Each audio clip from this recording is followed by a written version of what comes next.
연령은 여러분들 18세 이상부터 27세 이하인 사람입니다. 그러니까 예를 들면 29세는 지원을 못하는 겁니다. 쉽게 말씀드리면. 저는 지금 육군 측에서도 예시로 나와 있죠. 참고하시면 되겠고, 예비역들은 제대군인 지원 관한 법률 시행령으로 현재 군 복무 기간을 합산하여 1년 이상 3년 이하까지 연령의 연장을 적용한다고 합니다. 즉, 군 복무 기간, 그러니까 연도로 따지죠. 1년 미만, 1년 이상, 2년 미만, 2년 이상 했을 때는 하사 이상 또는 하사 이하로 해가지고 이 연도 차수를 해가지고 판단하셔서 지원하셔야 된다는 겁니다. 자, 다음 넘어가겠습니다. 자, 신체 등의 3등급 이상, BMI 등급 2급 이상, BMI 등급 3급도 지원 가능하나 선발위원회에서도 합불 여부를 따로 판정을 합니다. 시력은 양하 모두 0.6 이상이고요. 자, BMI 등이, 이 수치를 보시면 됩니다. 제가 아까 보여드렸던, 사전에 보여드렸던 그 네이버에서 BMI를 검색하셔서 본인 키, 몸무게, 나이 적용시킨 다음에 이 수치가 어느 곳에 분포가 되어 있는지 확인하신 이후에 이제 살을 빼시면 되는 겁니다. 자, 다음 넘어가겠습니다. 병가 특기별 신체 조건입니다. 예를 들면 본인이 선택한 병가가 뭐 포병이다. 그럼 포병이면 로켓 포병에 지원하겠다. 그럼 여기 신체 조건이랑 선발 제외에 해당이 되겠죠. 이걸 판단하시고 지원을 하셔야 되는 겁니다. 무턱대고 나는 그냥 포병에 가고 싶어 라고 생각하셔서 포병으로 지원하시면 안 된다는 겁니다. 다음, 자, 이 문신에 관한 질문들이 굉장히 많이 옵니다. 밀리도스로. 그래서 지금 요 육군에서도 질문이 많이 오다 보니까 내용을 적어놨는데 한번 보실게요. 일단은 한 부위에 지름이 7cm 이하이거나 두 부위 이상의 합계 면적이 30cm 미만인 경우에 하나여 가능한 겁니다. 경도의 문신이더라도 혐오감 및 위화감을 조성하는 내용이거나 성적, 욕설, 테러단체, 옹호 문구 등 또한 얼굴, 목 등 군 간부의 품위를 손상시키는 신체 부위일 경우 5급 판정을 받습니다. 자, 다시 요약을 해드리면 신체 부위에서 7cm 이하 그리고 두 부위 이상에서 3cm 미만인 경우 하나는 가능하나 그 외에 심사위원이 신체 검사 때 이 문신을 확인해서 이상이 있다고 판단하면 거기서 한마디로 걸린다는 겁니다. 자, 다음 문신 등의 항목을 허위 은폐 시 관련 부기에 따라 선발 취소가 가능하다는 겁니다. 즉 문신을 했음에도 불구하고 신체 검사 시 문신을 안 했다든지 아니면 어떤 뭐 화장품을 발라서 숨겼다든지 이런 것들은 나중에 차후에 적발이 되면 선발이 취소된다는 겁니다. 자, 다음 임관 결격 사유입니다. 여러분들 여기서 중요한 것만 말씀드리면 300만원 이상의 벌금형을 선고받고 그 형이 확정된 후에 2년이 지나지 아니한 사람. 다음 성폭력 범죄로 100만원 이상의 벌금형을 선고받고 그 형이 확정된 후 3년이 지나지 아니한 사람은 임관에 대한 결격 사유가 됩니다. 참고하시면 되겠습니다. 다음 넘어가겠습니다. 네. 이제 1차 선발은 필기평가 최저 12점 이상자 중에서만 선발 가능합니다. 다음 장에 보실 테니까 계속 설명을 진행할게요. 비전문성 특기와 전문성 특기로 나눠집니다. 이때 선발 방법은 점수폭이 다르죠.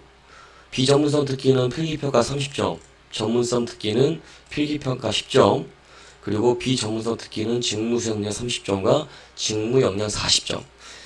이거는 점수폭을 나눈 게 아니라 비전문성과 전문성 특기마다 직무수행 능력과 역량평가가 다르기 때문에 그 분야에 특화되었는지 판단하는 것 때문에 점수폭을 나눠놓는 거라 생각하시면 되겠습니다.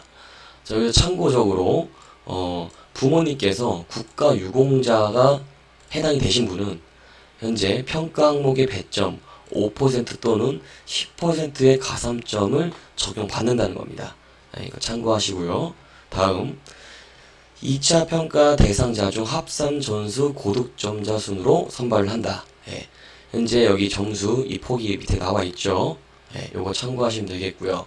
여기서 아까 이제 제가 최초에 말씀드린 것처럼 이 체력평가가 지금 비전문성 특기는 20점, 전문성 특기는 10점입니다. 잘 보고 계세요. 자, 이겁니다.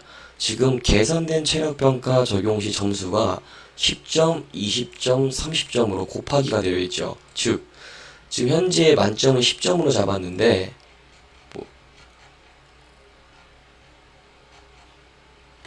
지금 비전문성 특기는 체력평가 20점입니다. 즉 6과목에 대해서 체력평가를 합격하면 이 20점에 대한 평가 점수로 적용을 한다는 겁니다. 그러니까 변동이 된다는 거죠, 한마디로. 혹시 이해되셨나요?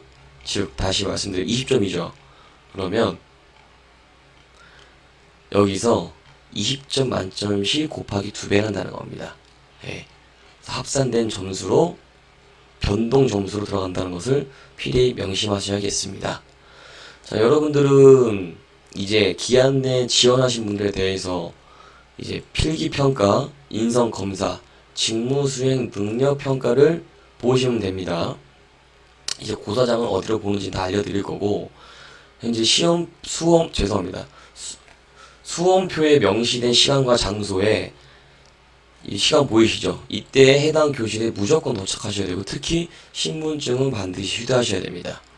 여러분들이 과목은 9시부터 10시 20분까지 80분 동안 4과목에 대한 공간, 지각, 언어, 자료를 예시문제 풀이, 예상 문제를 먼저 풀어보고 그 다음에 본시험으로 들어가는, 자, 이 교시에는 80분 동안 상황 판단 검사, 국사, 직무 성격 검사, 3교시에는 50분 동안 인성 검사로 이게 다양한 지적 능력 평가 그리고 상판, 국사, 직무, 인성 검사 평가를 보게 되겠습니다. 과목별 문항수를 보겠습니다. 현재 총 640 과목별 문항수를 보겠습니다. 전체 646문제고 현재 각 해당 과목에 대한 문항수가 나와 있고 거기서 직무 성격은 180문제, 인성검사는 338문제로 진행이 됩니다. 자, 고사는 이렇게 판단하고 계시면 됩니다. 또한 여러분들이 거주 지역을 판단해서 어디로 시험 보는지 대략적으로 위치를 파악할 수 있는 겁니다. 법무특기 1지망 지원자는 지역에 관계없이 어디서든 볼 수 있고 대전 충남 지역에서 1차 필기평가를 하고 중식 이후에 전공평가 형법 20점과 형사소송법 20점을 실시하게 되겠습니다. 자, 참고하시면 되겠습니다. 자, 여기 보시면 법무 지원자는 지원시 응시 지역을 대전 충남 지역으로 지정하라고 나와 있습니다. 다음 보겠습니다. 자, 직무수행 능력평가입니다. 자, 직무수행 능력평가가 뭐냐?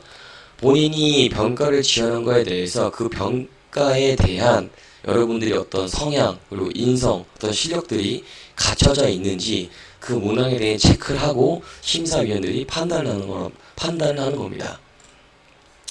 그래서 여기서 지금 민간부사관 배점으로 비전문수행 평가 특기에서 전공학과 그리고 자격면허, 잠재 역량 등을 총알 토탈해서 30점 만점으로 점수를 확인하는 겁니다. 자, 전공학과 배점은 부사관 전공학과일 때는 전공 7점, 협약대학으로 유사학과일 때는 5점, 아예 전혀 다른 비전공이다. 그럼 3점으로 들어가고요. 예비역들은 이 밑에 항목을 참고하시면 되겠습니다. 자, 전공 수업 기간은 5년 이상으로 되어 있는데 이게 뭐지라는 생각하는 분들이 있을 수 있거든요. 왜냐하면 부사관들을 고등학교 졸업한 사람만 지원하는 것이 아니라 말씀대로 대학교 2년제도 지원할 수 있고 4학년 된 사람도 부사관으로 갈 수 있는 게 있기 때문에 폭을 열어둔 거라고 생각하시면 되겠습니다. 자, 다음 넘어가겠습니다. 자, 잠재역량 자격증 배점이 있는데 총 5점 만점이고 각 자격증에서 0.5점이 만점입니다. 이게 예를 들면 무도에 태권도, 유도가 2개가 있다면 하나만 넣으셔도 0.5점을 받는 겁니다. 만점을. 또 예를 들면 이게 단수가 정해져 있거든요. 3단 이상입니다. 그래서 1단은 포함해 1단은 일단 그 점수에 받는 거고 최고 만점을 받으려면 태권도나 유도나 3단 이상을 받아야 된다는 거. 그래서 이 항목에 대한 뒤에 분포도 점수는 차후에 설명드리겠습니다. 자, 군사 및 군 경력 반영입니다. 자, 여러분들이 일반 대학교에서 ROTC 학과에 대한 군사학이나 또는 군사학과에서 열어놓은 수강할 수 있는 과목이 있습니다. 그래서 그 과목을 들었을 때 본인이 해당되는 수업이 있다면 이거를 군사학 이수 점수를 부여하기 때문에 일반 학생도 해서 배점으로 점수가 적용이 된다는 겁니다. 그리고 군 경력, 즉 뭐 중사, 하사 전역자들은 지원평가 특기 군관력이 있는 경우, 지원평가, 평가 특기 군관력이 없는 경우로 나눠져서 가산점이 부여가 되겠고요. 수송평가 지원자 그리고 로켓 포병 지원자들은 1, 2종으로 해가지고 가산점을 받겠습니다. 다음 넘어가겠습니다. 자, 그래서 민간부사관 이제 여기 비전문성 그리고 여기는 전문성으로 해서 지금 점수폭이 다릅니다. 30점, 40점. 그러니까 본인이 먼저 민간부사관에 대해서 전문성으로 갈 거냐, 비전문성으로 갈 거냐 생각을 하시고 준비하셔야 되는 겁니다. 애초부터. 나중에 이거를 판단하려면 늦더라고요. 준비할 수 있는 소요 시간이. 사전에 판단하시면 되겠고, 뭐 아까 설명드린 건 동일합니다. 점수폭만 다를 뿐이지. 이제 그렇게 이제 진행이 되겠고요. 말씀 안 드린 것 중에 국악은 전공 실기평가가 40점, 자유곡은 30점에 초경곡은 10점으로 이제 대체되겠습니다. 군악 악기별 모집 분야는 이제 보시는 바와 같습니다. 궁금한 사항은 군악 운영장한테 물어보시면 되겠고, 현재 군사경찰, 헌병에서 군사경찰로 평가가 바뀌었다고 그랬죠. 군사경찰 학과로 나온 전공이 있는 사람은 15점, 그리고 비전공은 8점을 받겠습니다. 다음 자격증입니다. 아까 말씀드렸다시피 자격증 항목에서 20점 만점인데 여기서 최대 여러분들이 받을 수 있는 점수가 나온 겁니다. 그래서 본인이 판단하셔서 꼭 뭐 이런 질문도 있습니다. 뭐 한국사의 다시 정정 이런 질문들이 있습니다. 한자에서 한자 한국어 능력시험 인증시험이 아니라 다른 인증되는 것은 가산점이 되느냐? 안 됩니다. 여기 나와 있는 것밖에 안 된다고 생각하시면 됩니다. 그래서 꼭 그렇게 준비하시고 반영하시기 바랍니다. 우선 그래서 지금 여러분들에게 다시 한번 말씀드리면 육군 민간부사관에 대해서 어떻게 시험 유형이 있고 그걸 어떻게 풀어나가고 내가 알아야 될 것들을 일단 요약 정리를 해드렸고요. 이제 밀리더스에서 상담을 해주면 일단 모르더라고요. 이게 약간 좀 군인이 이 문건을 작성해서 그런지 많이 어려우신지 전화 오셔서 이거 자격증이 해당이 됩니까? 현재 이게 지금 맞습니까? 라는 물어보는 분들이 많아서 이렇게 한번 준비를 해봤습니다.